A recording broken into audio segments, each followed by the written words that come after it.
Hello everyone, welcome to trending economics. I am Deep Shukla.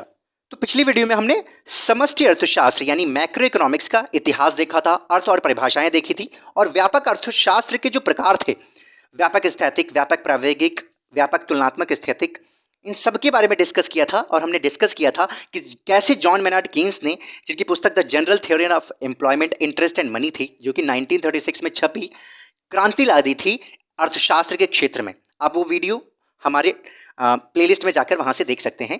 Macro economics यानी समष्टि अर्थशास्त्र के नाम से एक प्लेलिस्ट बना के रखी है। आज की वीडियो में हम व्यष्टि अर्थशास्त्र और समष्टि अर्थशास्त्र के बीच में भेद देखने वाले हैं। और ध्यान रखिएगा, ये डायरेक्ट क्वेश्चन आता है और लगभग हर साल ये पूछा जाता है। आप चाहे बीकॉम कर रहे हो या फिर एमकॉम कर रहे हो, बीए कर रहे हो, एमए कर रहे हो, एमबीए, कुछ भी कर रहे हो, आप हिंदी मीडियम से हैं तो इस चैनल को हमारे साथ जुड़ सकते हैं। और ये क्वेश्चन आप अक्सर देखते होंगे क्योंकि बहुत इंपॉर्टेंट क्वेश्चन है। इस टॉपिक में हम चलिए चलते हैं। अंतर का आधार यहाँ पर दिया गया है व्यष्टि अर्थशास्त्र, यहाँ पर समष्टि अर्थशास्त्र के बारे में बताया गया है। सबसे पहला अंतर का आधार आप ऐसे ही लिख के आएगा, एक भी नंबर आपका नहीं कटेगा, ये मेरा दावा है। आर्थिक इकाई, आर्थिक इकाई, इसमें व्यक्तिगत आर्थिक इकाइयों जैसे एक व्यक्ति, एक परिवार या एक फर्म का अध्ययन किया जाता है। यानी इसमें इंडिविजुअली किसी व्यक्ति का या किसी फर्म का अध्ययन किया जाता है। लेकिन समष्टि अर्थशास्त्र क्या है, इसमें सामूहिक आर्थिक इकाइयों जैसे राष्ट्रीय आय, कुल उपभोग यानी कि टोटल कंजप्शन, सामान्य कीमत स्तर का अध्ययन किया जाता है। तो इसलिए ये समष्टि अर्थशास्त्र में ये किया जाता है। आगे देखते हैं हम परिवर्तनशीलता, परिवर्तित कौन होता रहता है और कौन स्थिर रहता है, ये किसमें अध्ययन करते हैं। देखिए, व्यष्टि अर्थशास्त्र कम परिवर्तनशील होता है क्योंकि हम इंडिविजुअली किसी फर्म को, किसी व्यक्ति का अध्ययन करते हैं। सीधी बात है, उसमें कैसे हो सकता है इतना ज्यादा परिवर्तन। लेकिन व्यापक अर्थशास्त्र में क्योंकि इकाइयां बहुत सारी होती हैं, अलग अलग बिहेवियर की होती हैं, तो इसमें परिवर्तन के चांसेस बहुत ज्यादा होते हैं और परिवर्तनशीलता होती है। इसमें यह ध्यान रखिएगा। व्यवहार या व्यक्तिगत व्यवहार का अध्ययन करता है इंडिविजुअल, और यह सामाजिक व्यवहार का अध्ययन करता है, पूरे समाज का व्यवहार का अध्ययन करता है, पूरी इकोनॉमी का अध्ययन करता है। सिद्धांत, ये इसे कीमत सिद्धांत कहते हैं, ये ध्यान रखिएगा। कभी भी एमसीक्यू में अगर ये आ जाता है, मल्टीपल चॉइस क्वेश्चन में आ जाता है कि क्या व्यष्टि अर्थशास्त्र कीमत सिद्धांत भी कहा जाता है उसको, या फिर व्यष्टि अर्थशास्त्र का दूसरा और क्या नाम है, तो कीमत सिद्धांत भी नाम है, जरूर टिक करिएगा। इसे आय व रोजगार सिद्धांत कहते हैं। तो समष्टि अर्थशास्त्र को आय और रोजगार सिद्धांत बोला जाता है क्योंकि इसमें इसका अध्ययन किया जाता है। शब्दार्थ, तो देखिए, सूक्ष्म अर्थशास्त्र ग्रीक भाषा से, आपको मैं बता दूं दोनों ही ग्रीक भाषा से लिए गए हैं। ये माइक्रोस से लिया गया और ये मैक्रोस से लिया गया। माइक्रोस जो ग्रीक भाषा का शब्द है उसका मतलब होता है स्मॉल यानी कि छोटा। तो इसलिए आपने देखा होगा माइक्रो इकोनॉमिक्स को व्यष्टि अर्थशास्त्र बोलते हैं। व्यष्टि का मतलब छोटा, क्योंकि हम एक पर्सन का अध्ययन करते हैं, एक फर्म का अध्ययन करते हैं, पूरे समाज का अध्ययन नहीं करते हैं। इसको मैक्रोस बोलते हैं क्योंकि इसमें हम लार्ज स्केल पर पूरे के पूरे समाज का अध्ययन करते हैं, पूरी इकोनॉमी का अध्ययन करते हैं। अगर आपको कंफ्यूज हो रही है तो आप देखिए, यहां पर माइक्रोस लिखा है, बस के की जगह आपको क्या लगाना है, सी लगाना है। इसमें भी के की जगह सी लगाना है और लास्ट से एस गायब कर देना है। यही हम इंग्लिश में आ जाते हैं अगर ग्रीक भाषा से इसमें देखा जाए तो। माइक्रोस हम ऐसे कैसे लिखते हैं, माइक्रो MICRO, हम एस नहीं लगाते हैं इसमें, ध्यान रखिएगा। ये माइक्रो हो गया, बस यहीं पे जो सी है ना, इसको के कर दीजिए तो ये ग्रीक भाषा का शब्द हो जाएगा। इसी तरह इसमें भी हो जाएगा। आई होप आप समझ गए होंगे। समष्टि अर्थशास्त्र की कुछ सीमाएं हैं। सीमाएं तो देखिए भैया सबकी हैं, सबकी आलोचनाएं एक ना एक आधार पर जरूर की जा सकती है। पहला पॉइंट, समष्टि अर्थशास्त्र में व्यक्तिगत इकाई महत्वहीन मानी जाती है। जैसे कि हमने अभी डिस्कस किया था जब दोनों में हम डिफरेंसेस कर रहे थे, इसमें व्यक्तिगत इकाइयों का महत्वहीन माना जाता है। व्यापक अर्थशास्त्र में समूह का मापन अत्यंत कठिन होता है। इसमें कई मदे यानी आइटम्स होते हैं और ये बदलते रहते हैं। जैसे कि हमें परिवर्तनशीलता वाले जो पॉइंट था उसमें हमने देखा था।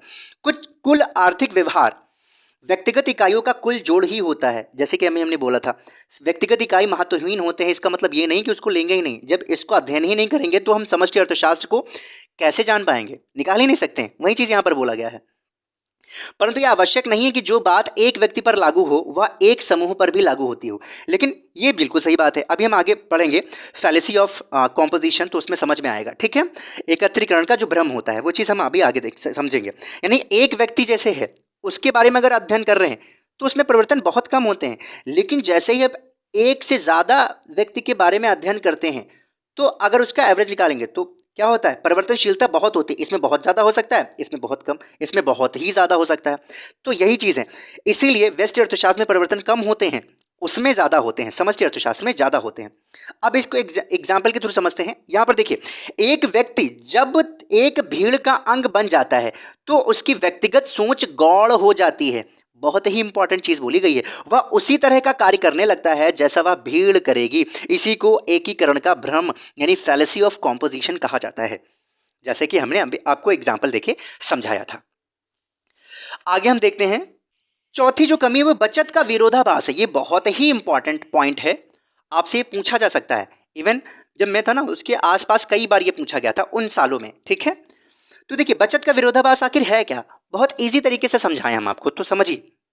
अगर एक व्यक्ति बचत करता है तब तो गड़बड़ नहीं है, लेकिन आप समझिए जब सभी लोग ही बचत करने लगेंगे तो कंजम्पशन कौन करेगा, मॉल कौन जाएगा कपड़े खरीदने, और मॉल कपड़े खरीदने नहीं जाएंगे तो उनकी आय कैसे बढ़ेगी। आप सोचिए ना, 50,000 आप रुपए कमाते हैं, उसमें से 40,000 आप सेविंग करे दे रहे हैं और 5,000 कहीं और 5-10,000 खाने पीने में, तो 40,000 सेविंग कर दिया तो खर्चा ही क्या किया। अगर खर्चा नहीं करेंगे तो मॉल कैसे चलेंगे, कोको कोला कैसे चलेंगे, आप समझ रहे बात को, दुकानें कैसे चलेंगी, मार्केट्स कैसे चलेंगे।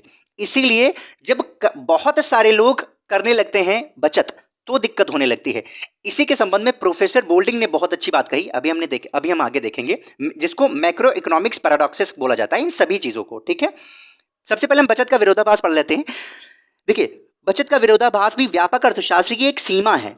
यदि एक व्यक्ति अपने भविष्य के लिए अपनी बचत कर रहा है तो वह अपने भविष्य को बना रहा है, ठीक है, बात है, अच्छी बात है, या भविष्य को सुरक्षित बना रहा है। लेकिन यदि अर्थव्यवस्था के सभी लोग बचत करने लगें तो सभी की आय कम होने लगेगी। ऐसा इसलिए है कि अधिक बचत से व्यय तथा खर्च में कमी आएगी, और यदि सभी के व्यय के स्तर में कमी आएगी तो अर्थव्यवस्था में आय का स्तर गिरने लगेगा।